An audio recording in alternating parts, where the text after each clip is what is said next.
President Trump says he'd testify in the Russia probe. Dreamers get a nod from the president. The government squeaks out of a shutdown only to face another. Sexual abuse rocks USA gymnastics.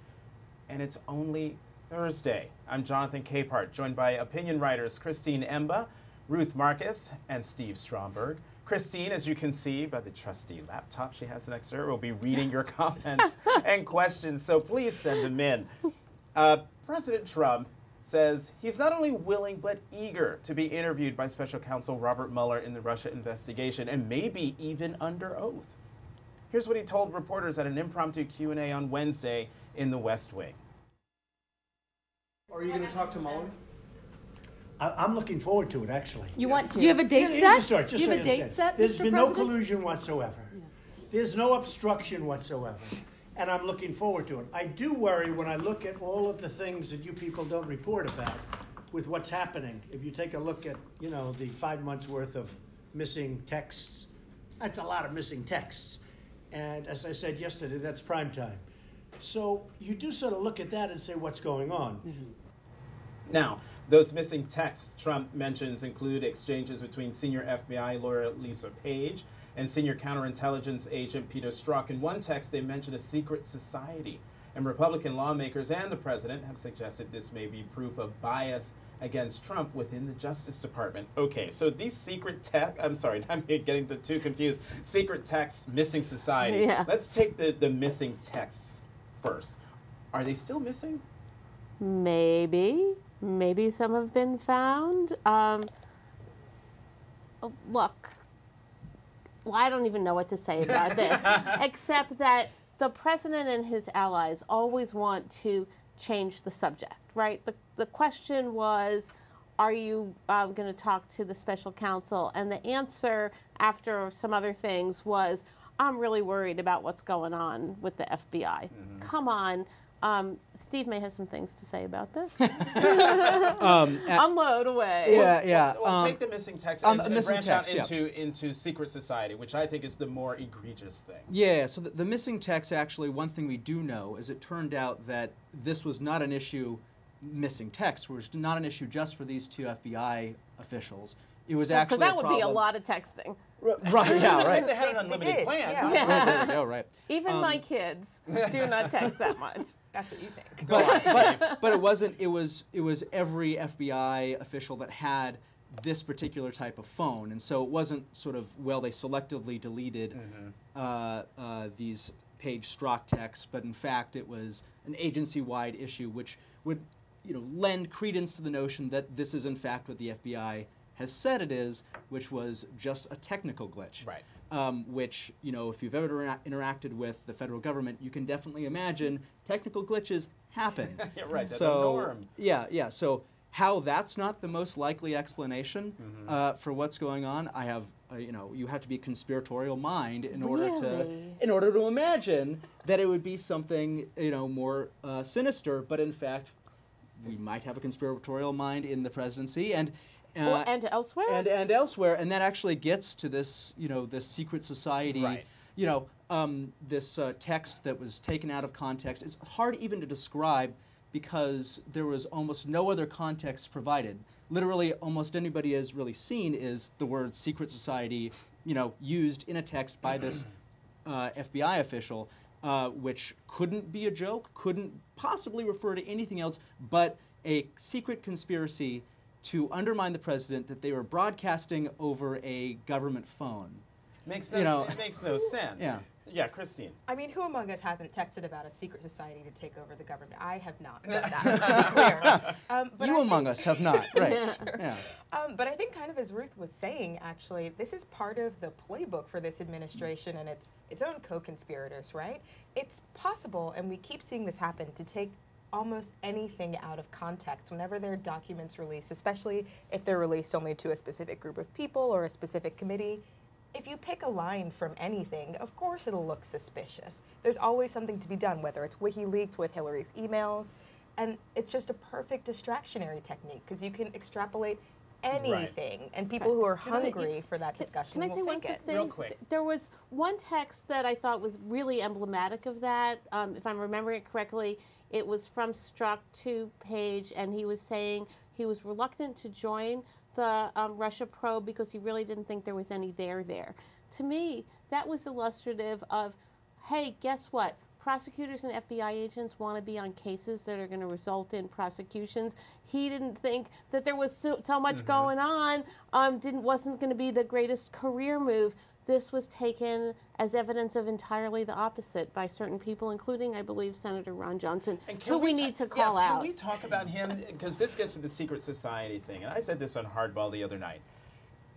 Senator Johnson, if there is indeed an informant, he said, reached out to him and told him about this secret society. If there indeed is a secret society, why not lob that charge at a hearing with that informant behind a black curtain or voice garbled, something like that, and do it in a public setting?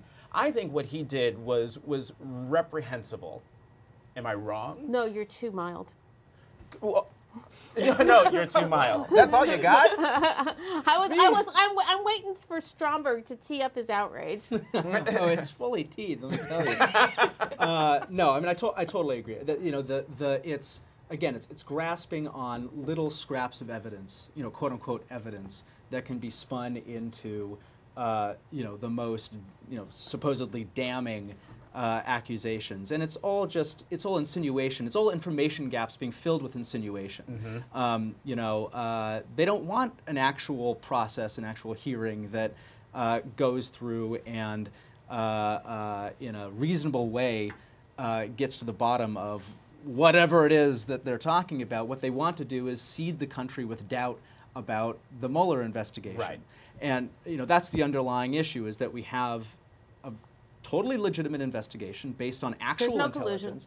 Right, no right, obstruction right, either. right, Yeah, right. no- And no collusion, we no have all obstruction. of that happening against the assurances of one of the interested parties, in fact, that there is no collusion, that party being the president. So, Go ahead. Really Yeah. quickly, we have a comment from Facebook. And on Facebook, Hernan Tapia says, I listened to Trey Gowdy saying, I'm not the one to be proving the existence of a secret society. Yes, a secret society. Guess he said something similar regarding the Benghazi investigation. Although on that occasion, he tried ways and means to prove there was something there that was not.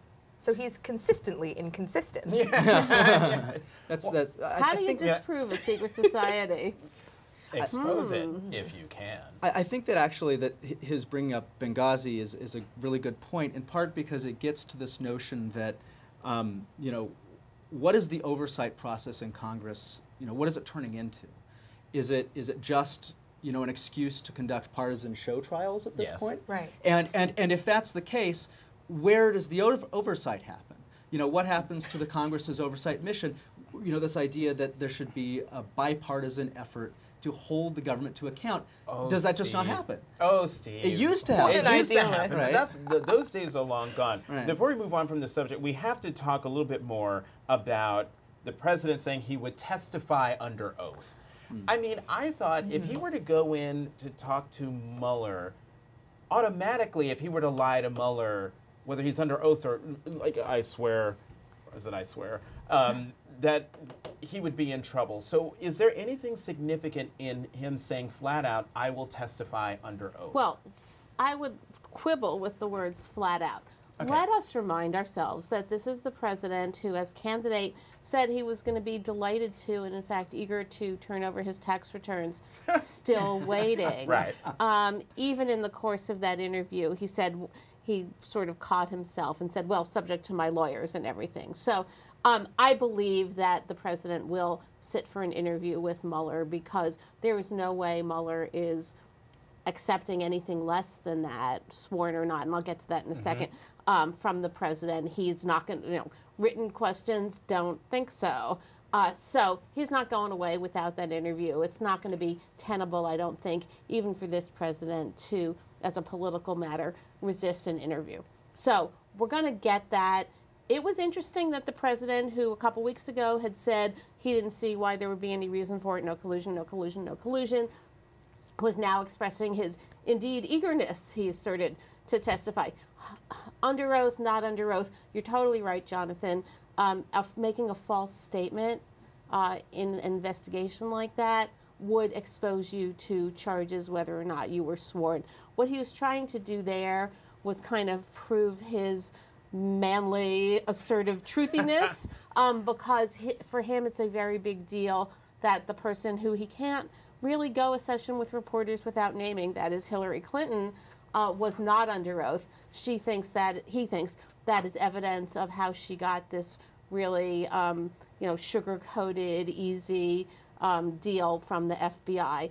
Not true. If she had committed, if she had made misstatements under oath or not under oath, she would be exposed just the same way the president would. So he might as well take the oath. Not too much to lose there, except that it's dangerous for this president either way. Can I ask you, since you're the lawyer here at the table? Yes, I'm the lawyer. So Rachel Maddow made this distinction yesterday that under oath would be done at the grand jury if he were to be under oath, or is that wrong?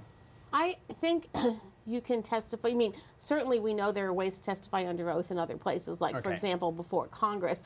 Certainly, President Clinton appeared before the grand jury, but actually the interview was at the White House. So I'm not certain about Attorney Maddow and her assessment there. Like I said, you're the only lawyer. You're the only lawyer here we're talking about. But as I say, it really, to me, is a distinction without a difference. And one last thing before we move on to the Dreamers. The idea that the President of the United States would ask Andrew McCabe who he voted for in the last election, I just throw that out there. Reactions? Well, I'm a little worked up about this. Yeah. Okay. Same. So I would say there's actually another reader comment from the internet. Jarin Bradley says, "Why does the Kendrick Lamar song Loyalty come to mind?" For those who don't know, the lyrics are, "It's a secret society. All we ask is trust. All we got is us.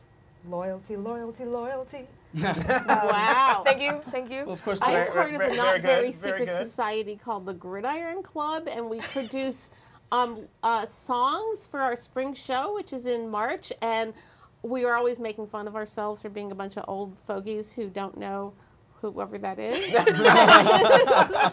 fine. It's fine. You just cut and paste and send them. So please over here? send. I I could be the coolest person in the Gridiron, which is not saying much. No. Wow. Noted. Okay, so can we just let's talk about McCabe. Yeah. What you have to say about that? So we got to move on to Dreamers. The president said yesterday that, first of all, he didn't really remember asking that question. Well, I take that to be true. He didn't remember it. And no big deal, just like making normal chit-chat, asking a question like that. You, right? Yeah. As a reporter, Okay, right. not true. Actually, we kind of have a general position in America that we don't ask people who they voted for, but we don't ask the acting director of the FBI when you're the president of the United States, and as he pointed out yesterday, on the campaign trail was going after McCabe nonstop for being a Hillary Clinton tool, allegedly, in the FBI, and then the guy's there as your acting director in the Oval Office, I presume, and you're saying, hey, who did you vote for? That is not chit-chat. That is not chit-chat. Right. That is stomach-churningly inappropriate. Well, and right after you fired Comey. Oh, yeah, that. But Right see, And after, intimidation. it seems to show that he does not really understand what he's supposed to be doing and what he's not supposed to be doing. Like, he thinks that all of this is normal and seems to have no conception of what's appropriate for a president. either he That seems doesn't- like a personal failing, but maybe it's also well, purposeful. Can I just want to say one thing to that? It's possible that he doesn't understand, though he told us in an interview that he's really frustrated by the limits that are placed on him. Oh, no. So another possibility is that he just doesn't care.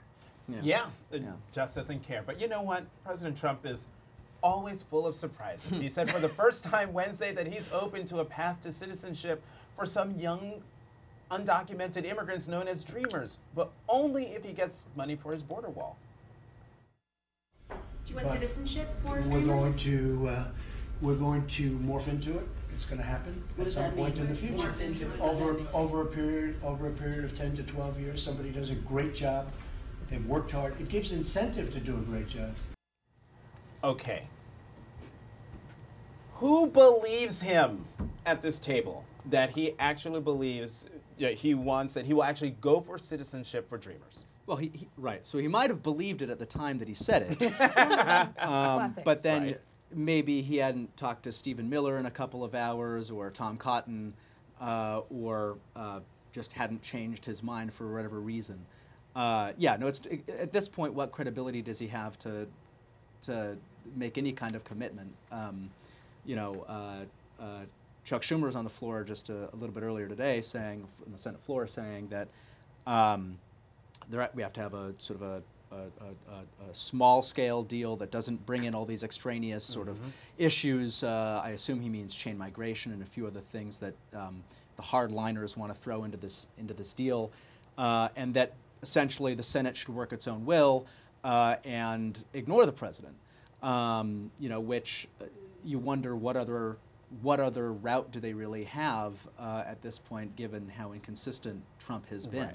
You know, it is true, though, that Trump has in the past, I think even on the campaign perhaps, did say supportive things about DACA and about Dreamers. He seems to have some care for the situation. But yes, whether he's actually able to implement that care in any way or whether it will be swayed by the last person who talked to him, which seems to be his main decision-making proposal going forward, is hard to say. Well, and of course the reason he's relevant is not so much the Senate necessarily, but the House, where you have lawmakers who will not move and a leadership that will not move without some kind of cover from the president. Because if the president doesn't say, okay, I'm okay with this deal, then you get a bunch of Democrats who are interested in a compromise on DACA and border security, but mostly Republicans will not vote for it. So, look, it's better for the president to say this than not, that he's for a path for citizenship. It's a pretty long path that he laid out. The question is twofold, both how long he sticks to that position, but also, more important, what price he thinks is necessary to extract in exchange for that path to citizenship. Both, I'm not going to say chain migration. I think that's a kind of some kind of inflammatory phrase. Yeah, family reunification. How much you need to limit that in order to get the path to citizenship, and also the visa lottery, which to me is a less important thing. But I think, Steve, you put your finger totally on the right place to focus the attention, which is all very well and good that Mitch McConnell is telling us he's committed to bringing up, if possible, we'll see, a vote on this in the Senate. Excellent. We've seen what happens before. The House is the place that all reasonable immigration proposals go to die. And so what we need is pressure on them, both in the form of a very robust Senate vote and in the form of a president who's got a position, wants this deal, wants his bill of love, and is going to stick to it this time. Good luck. Exactly. I was going to say, I don't trust it. I don't trust him. I don't trust any of this. Which leads us to our next topic, Mr. Teleprompter Man. Democrats' insistence that Congress work out a deal for the Dreamers was one reason the government shut down on Friday.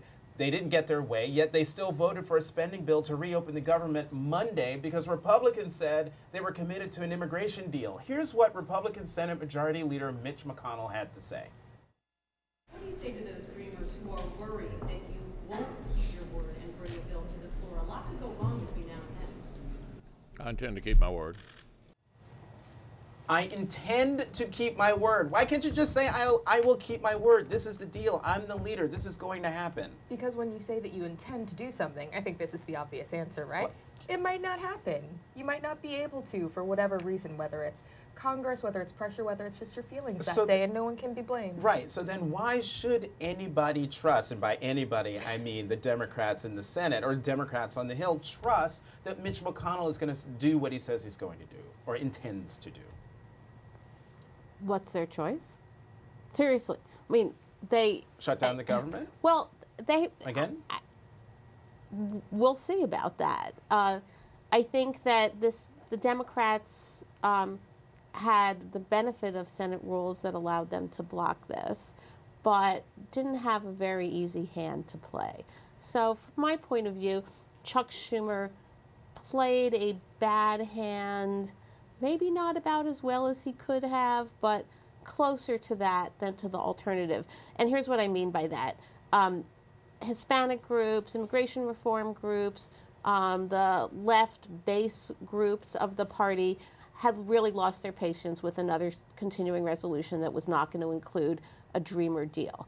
And so, therefore, they had gone through 3 of them, I believe, without that agreement. So it was time for the establishment of the party to pay a little bit of attention to the base. So I don't think there was much of a choice for Democrats in the initial run-up, especially after the, I'm not saying the word, even on Facebook, comments about polls. S-hole. Yes, I'm not saying it.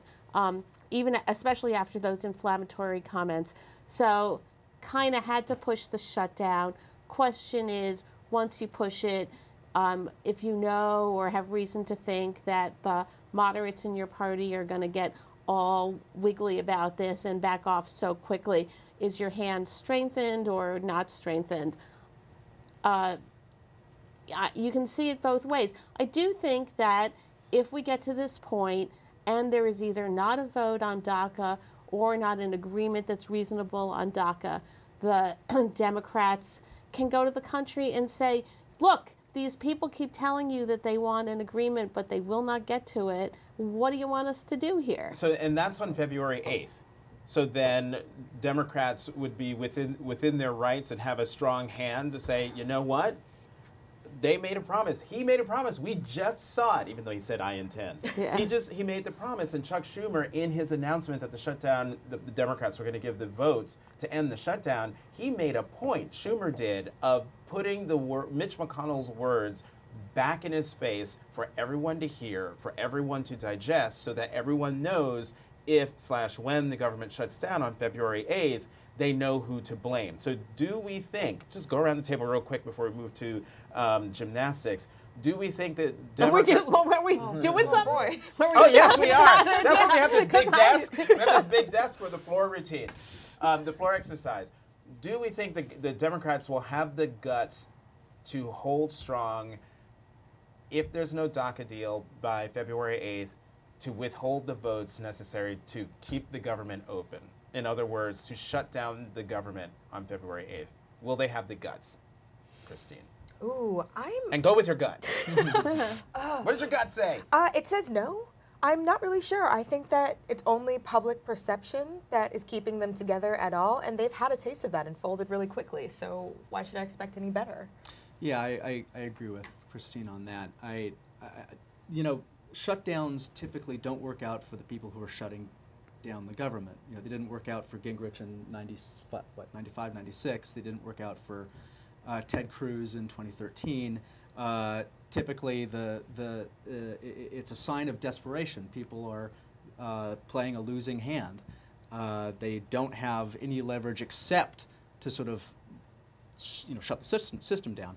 And so, for those, look at all this backlash against Chuck Schumer and the Democrats for folding. Well, they lost the election. They don't have the Senate, they don't have the House, they don't have the presidency. You can't sort of be maximalist in your demands and expect to win. Unless you know the majority of the American people want said deal. Ruth Gutt. I am turning into a complete radical here because which kind? Which way are we going here? This one? Lefty radical, not my usual place. And here's why. 2 words. Merrick Garland. Okay?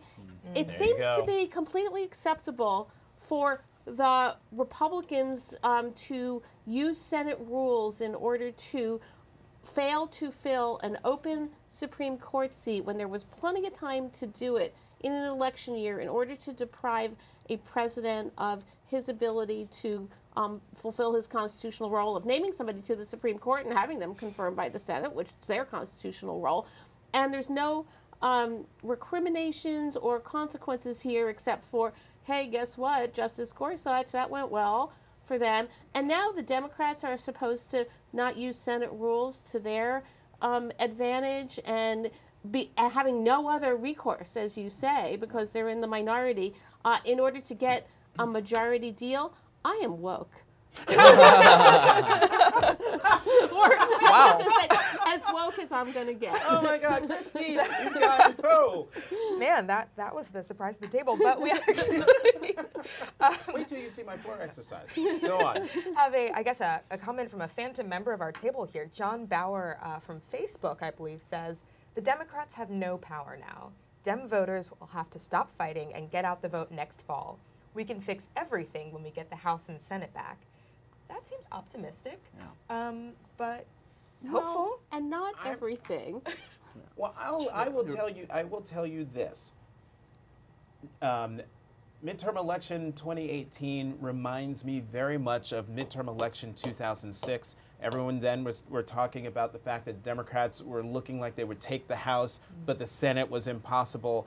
Election night, Democrats took back the House, and by the next morning had won the votes Just to squeaked by to take back the Senate. So it's not impossible. It's possible. It's a long shot, but the best part of this entire conversation was that Ruth is woke. Ruth is woke now. Okay, now we got to move Now on. somebody can explain what it means. Now we got to move on to the more very serious topic, and finally, the worst sexual abuse case in the history of sports, and maybe even the United States. A warning: this could be upsetting for some of our viewers. 156 women testified in court about the sexual abuse they suffered from the same doctor. Their abuser, former USA Gymnastics team doctor Larry Nassar. You are so sick, I can't even comprehend how angry I feel when I think of you. You lied to me and manipulated me to think that when you treated me, you were closing your eyes because you had been working hard when you were really touching me, an innocent child, to pleasure yourself. Well, you know what, Larry? I have both power and voice, and I am only beginning to just use them. Judge Rosemary Aquilina used the hearing and sentencing as a form of restorative justice for Nassar's victims. She called the young women sister survivors and praised them for their courage in breaking their silence. In sentencing Nassar, the judge showed no compassion. Sir, I'm giving you 175 years, which is 2,100 months. I've just signed your death warrant. I mean, we showed only a little bit of what she had to say, but I mean, those were some very strong, very powerful words from the judge. I have a modest proposal for Larry Nassar's confinement. I would like him in a cell where the video of the victim's testimony is broadcast into his cell nonstop, call it 16 hours a day, for the rest of his pathetic life, and he can just listen to that. Sounds good to me. Unusual punishment, but not that much crueler than what he did to them. Yeah, So, no, I mean, Nice phrase. thank you. Yeah. I don't even know where to go. I think, Ruth, what you had to say in response to what we just heard and in response to this entire troubling case is where I think we should probably leave this. I mean, People should read Sally Jenkins' column, including an interview with Aly Raisman. And she calls out not just Larry Nassar, but the other people, the supposed adults, the officials who didn't stop this and need to suffer consequences as well. One of those people who suffered consequences is the Michigan University president who finally stepped down. Christine, I'm sorry. Well, one thought, though, about the discussion that's happened on the internet and in other places about how harsh or unfair that the judge was or how emotional she was and whether that was appropriate or not appropriate. I have found it really interesting in this conversation just about sexual assault and sexual harassment, the Me Too movement, how so much time is often spent criticizing how mean the judge was or whether the men, whether we're being too harsh on them or like what their lives will look like. But there's not that much time spent discussing the impact on the victims, what their statements say, the effects that these assaults will have on the rest of their lives.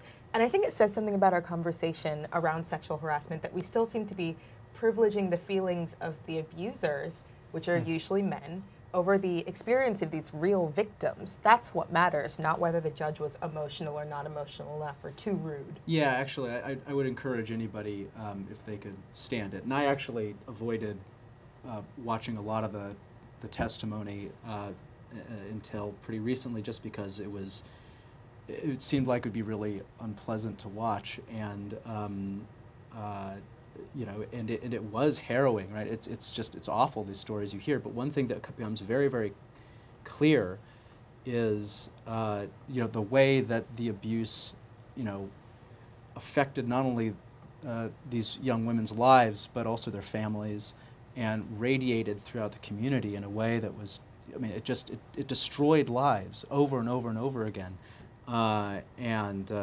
You know, that was a story that needed to be told.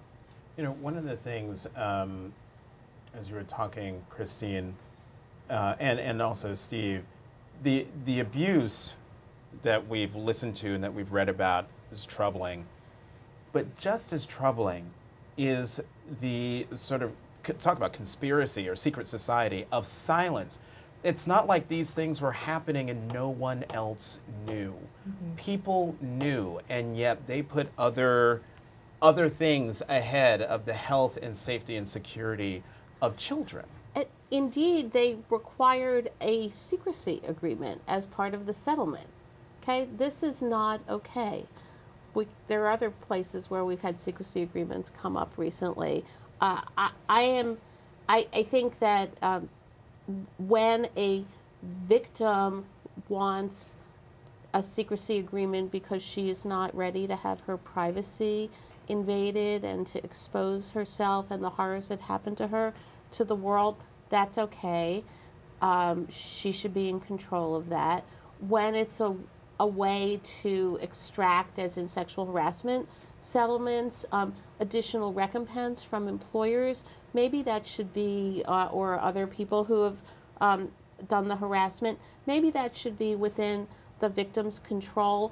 But these, to give the people who are settling the case the power to keep this secret, to shield the person's behavior, to potentially empower the person to go on and do it again, not just in this case, but in other cases, I think is really repugnant. And I think we need to have kind of a national conversation in the legal community and in society, legislatures, about whether we're going to allow these kinds of settlements to exist and to be enforced. One more thing I want to talk about before we go is the concept of restorative justice. And that's what we saw here in this case, giving victims the opportunity to be heard, the therapeutic space to be heard. Collective catharsis, are there any legal qualms that we should have about this? Or is it the way justice should be moving? To get away from focusing solely on the abuser and giving the victim their space? Well, I think it raises an interesting question about what we think justice is and what we want the justice system to provide, right? I mean, on one hand, we can say, well, we just want a sentence. We want to know what the crimes are and what level they were and how they'll be acted upon. That is one thing. But do we also expect of justice a restorative capability, something that brings the community together? Do we ask it to force us to ask and discuss hard questions and to give something back to the community? And that's often more intangible and something that I think we still disagree on. The purpose of things like open hearings and victim statements. I don't know, Ruth, do you? So, you know, in this case, there was a guilty plea, not a trial. And so when you don't have a trial, you don't have the setting, really, to have that testimony come out in the course of proving your case. That's point number one. Point number two is the victim impact statements over the last 20 or 30 years have become, kind of for the reasons that you guys said, an important element of the criminal process and a way for people to express and to explain to the judge, as the judge is getting ready to do her sentencing, the harm that has been inflicted on them. And then we're sort of adding in a new, not totally new, but new-ish element here, which is the televising of it. And that kind of creates its own power. Some people were uncomfortable with the judge, with perception of grandstanding. I didn't watch enough of it to have a really fixed view on this, but I also thought we saw the enormous power of television in courtrooms in seeing this testimony, because, you know, we live in the world of words, though we're on whatever it is now, on video now. But there is one thing to read those words, and there's another thing to hear them from somebody whose voice is just choking with rage and pain. You know, this story and all the other stories we've talked about will go on, and they're not over by any stretch of the imagination, but our discussion we're completely out of time, but not out of opinions. I'm Jonathan Capehart, Christine Emba, Stephen Stromberg, Ruth Marcus. Until next time, remember, it's only Thursday. Thanks for watching.